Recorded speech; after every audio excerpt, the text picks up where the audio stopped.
نحمدہ ونصلی ونسلم علی رسولہ الکریم۔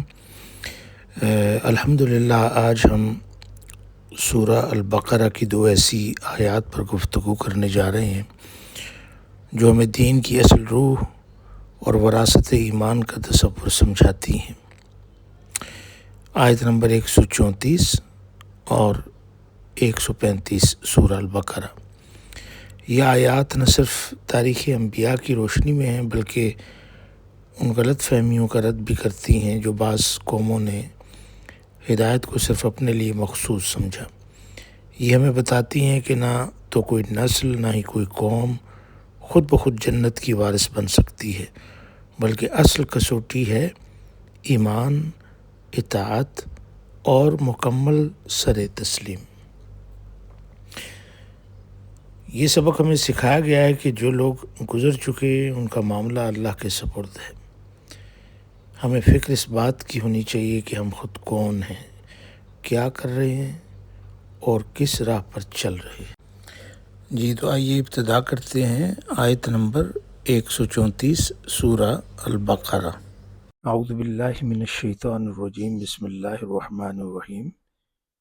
تلک امۃ قد خلت لہا ما کسبت ولکم ما کسبتم ولا تسألون عما كانوا یعملون۔ اس کی جو ابتدا ہے وہ تلکا سے ہو رہی ہے۔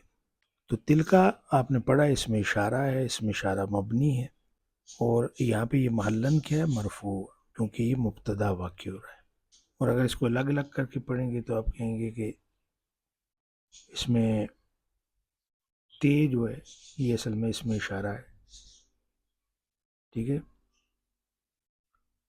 اور لام جو ہے یہ حرف للبعد ہے، اور کاف جو ہے یہ حرف خطاب ہے، لیکن ہم اس پوری کو آسانی کے لیے اس میں اشارہ کہتے ہیں۔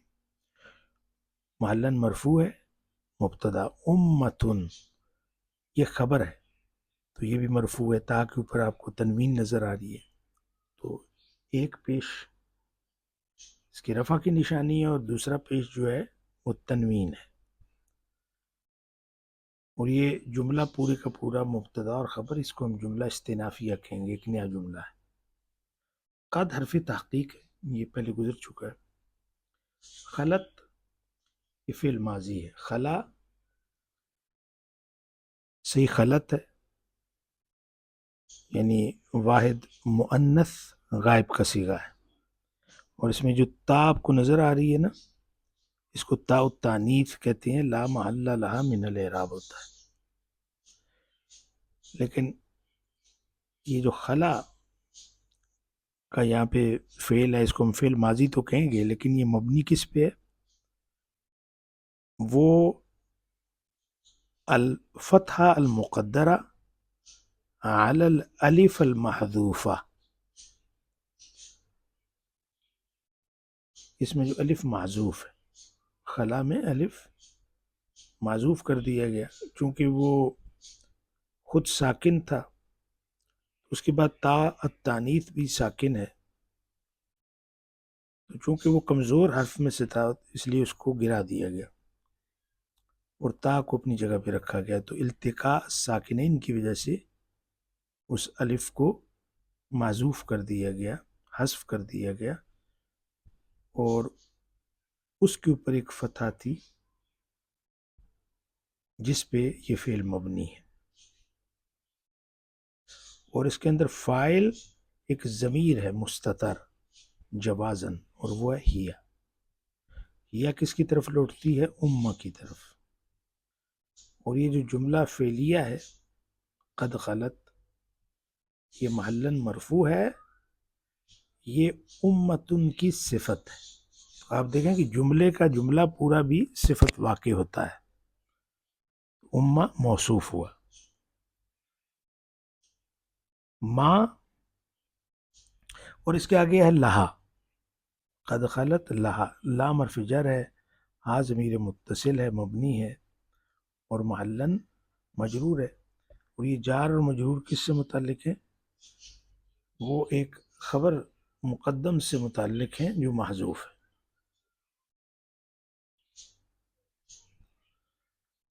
ما اسم موصول ہے، ما اسم موصول مبنی ہوتا ہے، محلاً مرفوع ہے چونکہ یہ مبتدا مؤخر ہے، خبر مقدم تو محذوف ہے، یہ کیا ہے؟ محلاً مرفوع مبتدا مؤخر. اور یہ جو جملہ ہے نا مبتدا اور خبر سے، یہ جملہ استئنافی ہے. کسبت یہ فعل ماضی ہے، مبنی ہے. مبنی کس کے اوپر ہے؟ فتح پہ. با کے اوپر آپ کو زبر نظر آ رہی ہے. خلط میں تو جو الف ہے وہ تو غائب کر دیا گیا تھا نا، حذف تھا. لیکن یہ تو صحیح حروف ہیں، کاف سین اور با، تو با کے اوپر زبر ہے. فعل ماضی مبنی ہے فتح پہ، اور تا کیا ہے؟ تا و تانیث ہے. اور اس میں فاعل مستتر ہے، وہ ایک ضمیر ہے، جوازن مستتر ہے، تقدیرہ ہی. اور یہ جو جملہ ہے کسبت، پورا ایک جملہ بنانا، یہ صلۃ الموصول ہوگا ماں کا. اس کی تقدیر کیا ہوگی؟ الذی کسبت ہو، تو ہو جو ہے معذوف ہے. اور یہ جو جملہ ہے لہا ما کسبت، یہ جملہ استئنافی ہے. وَلَکُمْ واو حرف عطف ہے، لکم حرف جر ہے، اور کم ضمیر متصل ہے، محلاً مجرور ہے. اور یہ جار اور مجرور جو ہیں یہ کس سے متعلق ہیں؟ ایک خبر سے متعلق ہیں جو محذوف ہے، خبر مقدم. اور ما کیا ہے؟ اس میں موصول ہے، مبنی ہے، محلاً مرفوع ہے، یہ مبتدا مؤخر ہے. اور جملہ مبتدا اور خبر سے یہ معطوف ہے پچھلے جملے پہ. کسب تم میں دیکھیں یہ بھی فعل ماضی ہے، مبنی کس پہ ہے؟ سکون پہ. کسب با ساکن ہے کیونکہ اس سے ایک ضمیر جڑی ہوئی ہے نا، تم، جو کہ محلاً مرفوع ہے، فاعل. اور کسب تم یہ صلۃ الموصول ہے. اور اس کے اندر بھی جو لوٹتا ہے، جو ضمیر لوٹتی ہے وہ بھی معذوف ہے. اصل میں ہے ما کسب تمو ہو، وہ ہو جو ہے وہ عائد ہے اس کی طرف؟ ما کی طرف، اور وہ محذوف ہے. ولا تسألون اس میں واو حرف عطف ہے، لا حرف نفی ہے. اور تسألون آپ کہیں گے کہ یہ فعل مضارع ہے، مبنی للمجہول ہے، یہ پیسو وائس ہے. اور اس کے اندر جو آپ کو واو نظر آ رہا ہے تو یہ نائب الفاعل ہے. اور یہ فعل مضارع مجہول کیا ہوگا؟ مرفوع ہوگا بثبوت النون، کیونکہ افعال خمسہ میں سے. اور یہ جملہ تسألون معطوف ہے اپنے پچھلے جملے پہ. اما اصل میں عن ما ہے، عن حرف جر ہے، اور ما اس میں موصول ہے، مبنی ہے، محلاً مجرور ہے چونکہ پیچھے ان آیا ہے. اور یہ جار اور مجرور اما کس سے متعلق ہیں؟ تسألون فعل کے ساتھ. کانو فعل ماد ناقص ہے، مبنی کس پہ؟ ضمہ پہ، نون کے اوپر آپ کو پیش نظر آ رہا ہے. اور اس کے اندر جو واو ہے یہ یہاں پہ اس کا اسم ہے، محلاً مرفوع ہے یہ ضمیر، اور یہ کانا کا اسم ہے. اور الف کو کہتے ہیں الف الفارقہ یا الف للتفریق. یعملون فعل مضارع ہے مرفوع، اور اس کی رفع کی علامت ثبوت النون ہے، نون ہے، نون اعرابی. یعملون. اور واو کیا ہے؟ ضمیر متصل ہے، مبنی ہے، محلاً مرفوع ہے، فاعل. نون کے ساتھ یہ مرفوع کیوں ہے؟ چونکہ یہ افعال خمسہ میں سے. اور یہ جو جملہ یعملون یہ محلاً منصوب ہے، یہ کانا کی خبر ہے. اور پورا جملہ کانو یعملون کہیں گے لا محل لها من الاعراب، کیونکہ یہ صلۃ الموصول ہے. اور اس کے اندر بھی جو ضمیر لوٹتی ہے موصول کی طرف، اس میں موصول کی طرف وہ معذوف ہے، یعنی اصل میں ہے کانو یعملونہ، اس کو معذوف کیا گیا۔ اب اس کے ترجمے کی طرف جب آپ آئیں گے تو کہیں گے کہ تل کا امتن، وہ ایک امت ہے، یعنی جس کا ذکر ہوا حضرت ابراہیم، حضرت یعقوب، حضرت اسماعیل، حضرت اسحاق، ان کی اولاد کا، پھر ان پر ایمان لانے والوں کا، وہ پوری ایک امت ہے، قد خلت، جو گزر چکی، یعنی اس کا ایک زمانہ تھا جس میں وہ رہی، اس کے اپنے اعمال تھے، لہا ما کسبت، ان کے اعمال ان کے لیے، یعنی جو کچھ انہوں نے کیا وہ ان کے ذمہ ہے، لہا ما کسبت، ان کے اعمال ان کے لیے ہے، وَلَكُمْ مَا کسبتم، اور تمہارے اعمال تمہارے لیے، یعنی جو تم کام کرتے ہو، محنت کرتے ہو، کسب کرتے ہو، اس کی ذمہ داری تمہارے اوپر ہے، اس کی جزا کے حقدار بھی تم ہو، اس کی سزا کے حقدار بھی تم ہو، وَلَكُمْ مَا کسبتم وَلَا تُسْأَلُونَ، اور تم سے سوال نہیں کیا جائے گا، عَمَّا كَانُوا يَعْمَلُونَ، جو وہ لوگ کیا کرتے تھے، یعنی وہ جو امت گزر گئی، وہ جو کچھ کرتے تھے ان کے اعمال کا حساب کتاب تم سے نہیں ہوگا، اس کا سوال تم سے نہیں ہوگا، تم اپنے کاموں کے، اپنے اعمال کے ذمہ دار ہو۔ اس آیت مبارکہ کا مفہوم کیا ہوا؟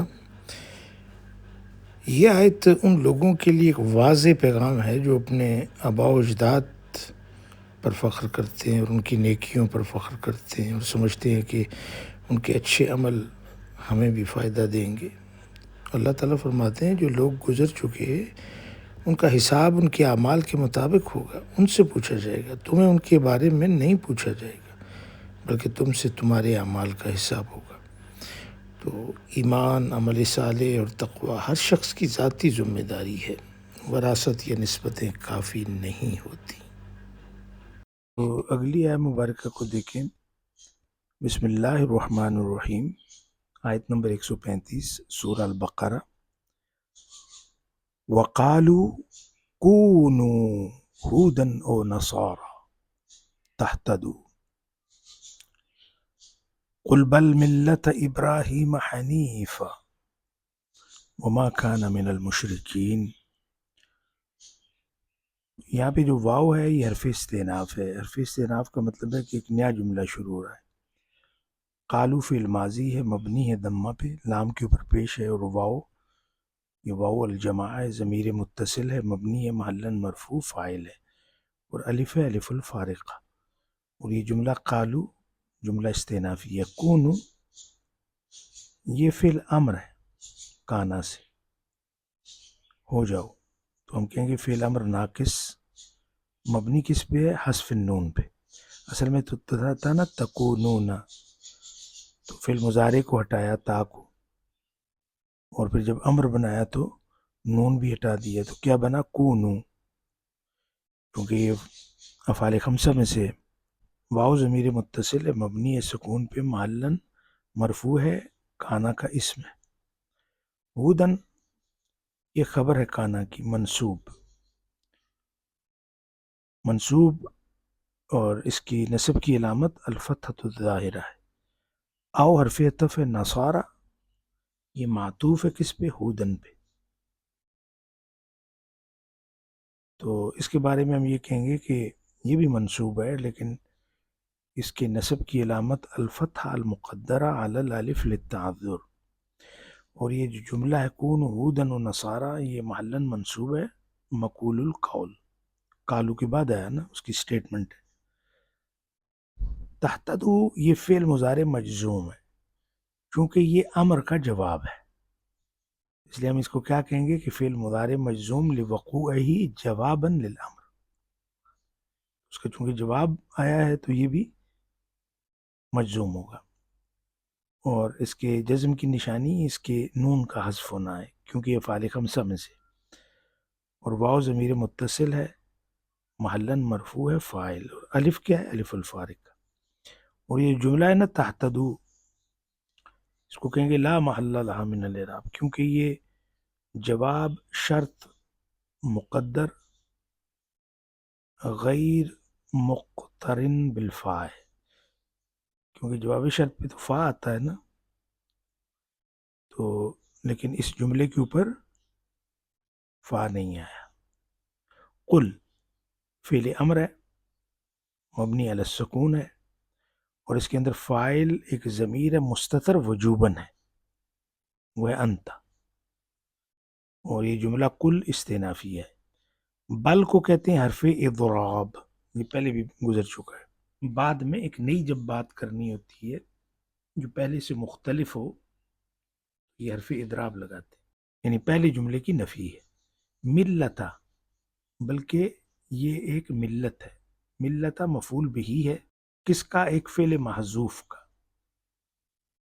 اور وہ فعل محذوف یہ ہو سکتا ہے کہ بل نتبع، بلکہ ہم اتباع کرتے ہیں، ملتا، اس کو کہتے ہیں منصوب علی الاغراء، یعنی مطلب کیا ہوگا کہ اس ملت کو پکڑ لو، الزم ملتا، یعنی اس ملت کو پکڑ لو، یہ مضاف ہے، اور یہ جملہ ہے نتبع، نتبع جو ہم نے کہا معذوف ہے، یہ محلاً منصوب ہے مقول القول۔ ابراہیم مضاف الیہ ہے، مجرور ہے، لیکن مجرور تو زیر کے ساتھ ہونا چاہیے، زبر کے ساتھ۔ آپ کو یاد ہوگا کہ یہ ممنوع من الصرف ہے، غیر منصرف ہے، اس کے نیچے زیر نہیں آتی، تو یہ مجرور زبر کے ساتھ ہی ہوتا ہے۔ حنیفاً یہاں پہ حال واقع ہوا ہے ابراہیم کا، تو اس لیے منصوب ہے بالفتحہ الظاہرہ۔ وما کان من المشرکین، واو اس میں واو الحالیہ ہے، آپ اس کو استئنافیہ بھی کہہ سکتے ہیں، یہ حرف ہے، اور ما جو ہے یہ حرف نفی ہے، کانا فعل ناقص ہے، فتح پہ مبنی ہے۔ اسم و کانا کدھر ہے؟ وہ ایک ضمیر مستتر ہے جوازن، جو اس کے اندر چھپی ہے، ہوا جو لوٹتی ہے حضرت ابراہیم کی طرف، وہ اس کا اسم ہے۔ من حرف جر ہے، المشرکین مجرور ہے بالیا، کیونکہ یہ جمع مذکر سالم ہے۔ جار اور مجرور یعنی من المشرکین آپ کہہ سکتے ہیں کہ شبہ جملہ ہے اور محلاً منصوب ہے، چونکہ یہ کانا کی خبر ہے، یا آپ کہہ سکتے ہیں کہ یہ جار اور مجرور متعلق ہیں ایک خبر کے جو محذوف ہے، اور یہ جملہ جو ہے وما کان من المشرکین، یہ محلاً منصوب حال، اس کو کہتے ہیں حال، حال مؤکدہ لما قبلہ، یا پھر اس کو آپ جملہ استئنافیہ کہیں گے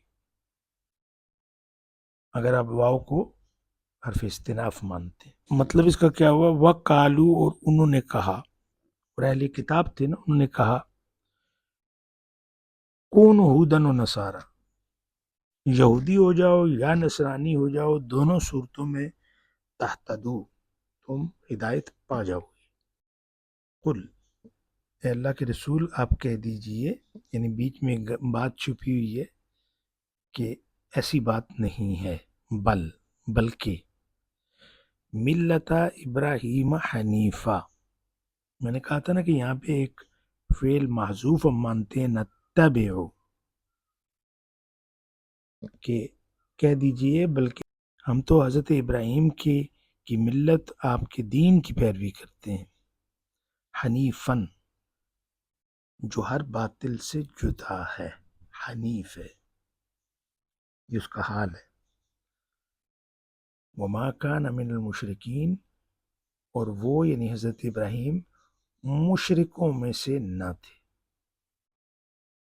اگر واو کو استئنافیہ مانتے ہیں تو یہ ترجمہ، اگر حالیہ مانتے ہیں تو پھر آپ یہ کہیں گے کہ ان کا حال یہ تھا کہ وہ مشرکوں میں سے نہیں تھے، یہ اس کا ترجمہ ہے۔ اس کے مفہوم پہ غور کیجیے۔ یہ آیت ان باطل دعووں کا رد کرتی ہے جن میں یہودی اور نصرانی دونوں گروہ کہا کرتے تھے کہ ہدایت پانے کے لیے یہودی یا عیسائی بنو۔